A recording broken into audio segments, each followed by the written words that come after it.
Sa mga panahong tila ba lahat ay kalaban, nung may mga nagsisikap na pabigatin ng iyong araw at gawing mahirap ang iyong pamamalagi sa paaralan.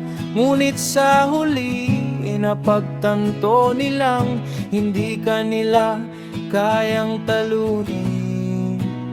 Dahil ang iyong talino at katapatan ay higit pa sa anumang salita, at alam ng lahat na ikaw si Rosabelita. At nais na ang bibig ay parang abogado, matalas ngunit laging tama at makatarungan. Maging ang mga tagapamahala ng pang-paaralan nagsabi na wag na kayong kalabanin, dahil alam nilang hindi sila magtatagumpay laban sa iyo. At nang dumating ang panahong humingi siya ng tawad, pinili mong magpatawad at magkaayos kayo. Dahil alam mong ang kapayapaan ay laging mas mainam kaysa sa alitan. Hindi lamang ikaw ay matapang sa harap ng mga hamon, kundi ikaw din ay naging ilaw at lakas ng marami sa mga nanliligaw sa iyo. Hinihikayat mo silang magsumikap, magtapos ng pag-aaral at makapasa sa pagsusulit upang maging ganap na pulis. Sinabi mo sa kanila na kapag nakamit nila ang kanilang pangarap, saka mo sila sasagutin.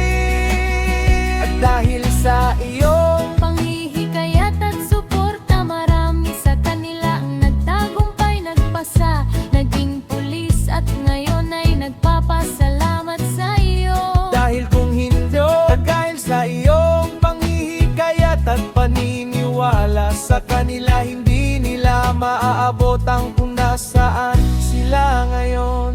Marami ang nagmahal at nagangad sa iyong kamay, may mga nag-alay ng panukala sa harap ng maraming tao.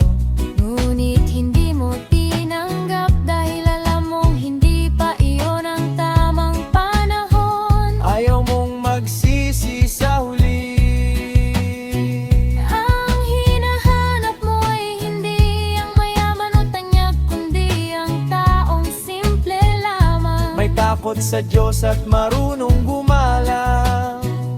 Maaring mayroon siyang kaunting bisyo, hanggat hindi labis at kaya pang kontrolin, iyon ay sapat na.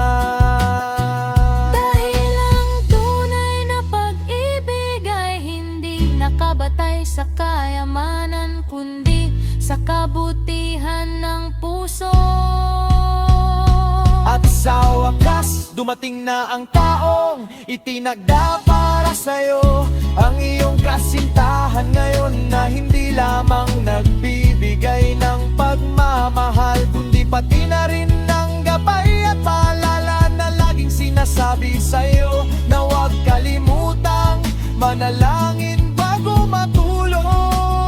Alam niyang dumaan ka sa matinding pagsubok, na ilang beses kang dumanas ng matinding kalungkutan at pagkababa ng kalooban, na dinala ka hanggang sa pagpunta sa ospital dahil sa bigat ng iyong dinadala sa isip at damdamin.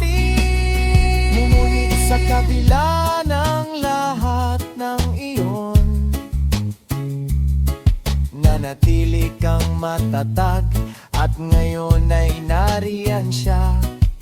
Kasama ka sa bawat hakbang, nagpapatibay sa iyo at